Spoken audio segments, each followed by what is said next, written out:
வணக்கம். ரமா கோவிந்த் தெய்வீக பதிவு சேனலில் இன்றைக்கி நம்ம பார்க்க போகிறது ஜென்ம பாவம் போக்கும் தாமரை தண்டு திரி தூபம் பற்றி பார்க்க போகிறோம். அதோட இன்னொன்று பார்த்திங்கன்னா, எந்த கிழமையில் என்ன தீப வழிபாடு பலன் கொடுக்கும் அப்படின்றதையும் பார்க்க போகிறோம். அதோட கிழமைகளுக்கான தீபங்களும் தீரும் பிரச்சனைகளும் பற்றி பார்க்க போகிறோம்.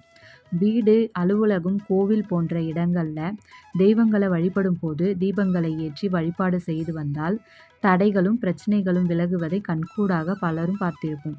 பல்லாயிரம் ஆண்டுகளுக்கு முன்பிருந்தே இவ்வாறு விளக்கேற்றி வழிபடும் கலாச்சாரத்தை நமது முன்னோர்கள் சுப நிகழ்ச்சிகளிலும் துக்க நிகழ்ச்சிகளிலும் ஏற்படுத்தி இருப்பதும் குறிப்பிடத்தக்கது. அவ்வாறு விளக்கேற்றுவதிலும் எந்த திசைகளில் ஏற்றுவது சிறந்தது என்றும், எந்த திரி கொண்டு ஏற்றினால் என்ன பலன் கிடைக்கும், எத்தனை முகம் கொண்ட தீபம் ஏற்ற வேண்டும் என்றெல்லாம் கூறியுள்ளார்கள். இதையடுத்து தீபமேற்றி வழிபாடு செய்வது குறித்து இனிமே பார்க்கலாம். விளக்கேற்றுவதில் பல நியமங்கள் இருக்கின்ற போது கிழக்கு முகமாக தீபமேற்றினால் துன்பங்கள் அனைத்தும் நீங்கும், வீட்டில் நிம்மதி அதிகரிக்கும். மேற்கு முகமாக தீபம் ஏற்றக்கூடாது. அப்படி ஏற்றினால் கிரக தோஷங்கள் உண்டாகும், உறவுகளிடையே சண்டையும் சச்சரவும் ஏற்படும், குடும்பத்தில் நிம்மதியில்லாத நிலை ஏற்படும். வடக்கு முகமாக தீபம் ஏற்றினால் இல்லத்தில் சுப காரியங்கள் அனைத்தும் தடையின்றி நடைபெறும்.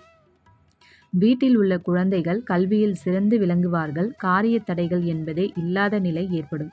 வீட்டில் செல்வத்துக்கு குறைவிருக்காது. தெற்கு முகமாக தீபமேற்றினால் மனதில் சஞ்சல எண்ணங்களும் குழப்பங்களும் ஏற்பட்டு கொண்டே இருக்கும். விளக்கோட வகைகள்: பஞ்சலோகம், வெள்ளி விளக்கு, குத்து விளக்கு, காமாட்சி விளக்கு, பாவை விளக்கு, சர விளக்கு, கோடி விளக்கு, தூண்டாமணி விளக்கு, அகல் விளக்கு என பல வகைகள் இருந்தாலும் அவரவர் வசதிக்கேற்ப மன தூய்மையுடன் சிறு மண் விளக்கிலாவது வீடுகளில் ஏற்றி வைத்து இறைவனை வழிபடுவது நல்லது. பொதுவாக விளக்குகளில் 5 முகங்கள் இருக்கும். 5 முக விளக்குகளை அனைத்து நேரங்களிலும் ஏற்றி வைப்பது நடைமுறைக்கு சாத்தியமாகாது. அதனால் ஒரு முகமோ 2 முகமோ தினமும் விளக்குகளை ஏற்ற வேண்டும். தூய பஞ்சினால் திரியை இட்டு விளக்கேற்றுவதால் குடும்ப ஒற்றுமை போன்ற நற்பலன்கள் கிடைக்கும். மஞ்சள் நிறம் கொண்ட திரியை ஏற்றினால் அம்பாளின் கருணை கிடைப்பதோடு மன தைரியம் கூடும். சிவப்பு நிற திரியேற்றினால் தடைப்பட்ட திருமணம் சிறப்பாக நடைபெறும். வாழைத்தண்டு திரியேற்றினால் புத்திர பாக்கியத்தை அருளும். வெள்ளருக்கு பட்டையை திரியாக்கி விளக்கேற்றினால் செல்வங்கள் பெருகி வாழ்வு வளம் பெறும். வாழைத்தண்டு கொண்டு விளக்கேற்றி வழிபட்டு வணங்கினால் இதுவரை குலதெய்வ வழிபாடுகள் மேற்கொள்ளாத பாவங்கள் விலகிவிடும். புத்திர பாக்கியம் கிடைக்கும். தாமரை தண்டு கொண்டு திரியேற்றுவது விசேஷமானது. இதன் நாரை திரித்து ஏற்றும்போது தெய்வ குற்றங்கள் நீங்கி தீய சக்திகள் விலகிவிடும். மேலும் இந்த ஜென்மத்திற்கு பாவங்கள் அனைத்தும் நீங்கும். கிழமைக்கான தீபங்களும் தீரும் பிரச்சனைகளும் பற்றி பார்ப்போம். தினமும் வீட்டில் விளக்கேற்றுறது நல்லது என்று காலமாக நம் முன்னோர்கள் நமக்கு தெரிவித்து சென்றுள்ளனர். இதையடுத்து வீட்டில் எந்த விசேஷம் நடந்தாலும் விளக்கேற்றி செய்வது தான் தமிழக மக்களோட பழக்கம். அதுபோல் புதிதாக திருமணம் முடித்து வீட்டிற்கு வரும் மருமகளையும் முதல்ல விளக்கேற்ற சொல்கிறது வழக்கமாக இருக்குது. இத்தகைய மகத்தான விளக்கு தீபத்தில் மகாலட்சுமி வசிப்பதால் தீபம் ஏற்றியதும் தீபலக்ஷ்மியே நமோ நம என்று கூறி வணங்குவது அவசியம். இந்த நிலையில் எதற்காக தீபம் ஏற்ற வேண்டும், என்ன மந்திரம் கூறி வழிபட வேண்டும், எதற்காக வழிபடணும், எந்த கிழமைக்கு என்ன பிரச்சனை தீரும் என்பது குறித்து பார்க்கலாம். ஞாயிற்றுக்கிழமை தீபம் ஏற்றுறதுனால இதயம், வயிறு, இரத்தம், நரம்பு சம்பந்தமான நோய்கள், நாத்திக எண்ணங்கள், தெய்வ நிந்தனை, பெரியோர்களை எதிர்த்து வாக்குவாதம், பித்ரு பூஜைகளை விட்டுவிடுவதால் ஏற்படும் துன்பங்கள் ஆகியவை விலகும்.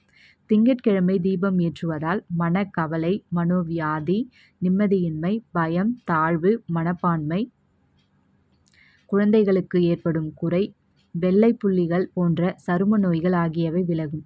செவ்வாய்க்கிழமை தீபம் ஏற்றுவதால் பெண்களுக்கு திருமணம் தடைபடுதல், செவ்வாய் தோஷம், முன்கோபம், அவசர புத்தி, பிடிவாதம், வார்த்தைகளால் பிறர் மனதை புண்படுத்துவது, ஜாதகத்தில் கேதுவினால் ஏற்படும் தோஷங்கள் ஆகியவை விலகும். புதன்கிழமை தீபம் ஏற்றுவதால் படிப்பில் தடை, ஞாபக மறதி, பாடங்களில் ஆர்வமின்மை, மாணவர்களுக்கு சகவாச தோஷம், தீராத நோய்கள் ஆகியவை விலகும். வியாழக்கிழமை தீபம் ஏற்றுவதால் ஆண்களுக்கு விவாகம் தடைபடுவது, குடும்பத்தில் மகிழ்ச்சியின்மை, புத்திர பாக்கியம், தெய்வத்திடம் நம்பிக்கையின்மை ஆச்சாரியர், குரு ஆகியோருக்கு துரோகம் இழைத்தல், பெரியோர்களை அவமதிப்பது, குழந்தைகளால் பிரச்சனை ஆகியவை விலகும். வெள்ளிக்கிழமை தீபம் ஏற்றுவதால் கணவன் மனைவி நெருக்கம் பாதிக்கப்படுதல், கடன் தொல்லைகள், மாங்கல்ய பலத்திற்கு சோதனை, பெண்களுக்கு குடும்பத்தில் ஏற்படும் மனவேதனைகள், பண விரயம் போன்றவை நீங்கும். சனிக்கிழமை தீபம் ஏற்றுவதால் ஆயுள், ஆரோக்கியம், தீராத நோய்கள், தொழில் பிரச்சனைகள், பில்லி சூனியம், செய்வினை தோஷங்கள், வேலையில் நிரந்தரமின்மை, ஜாதகத்தில் ராகுவினால் ஏற்படும் தோஷங்கள் போன்றவை விலகும். ராகுவினால் ஏற்படும் தோஷங்களுக்கு சனிக்கிழமையும், கேதுவினால் ஏற்படும் தோஷங்களுக்கு செவ்வாய்க்கிழமையும் தீபம் ஏற்றி வழிபடுவது விசேஷ நன்மைகளை கொடுக்கும்.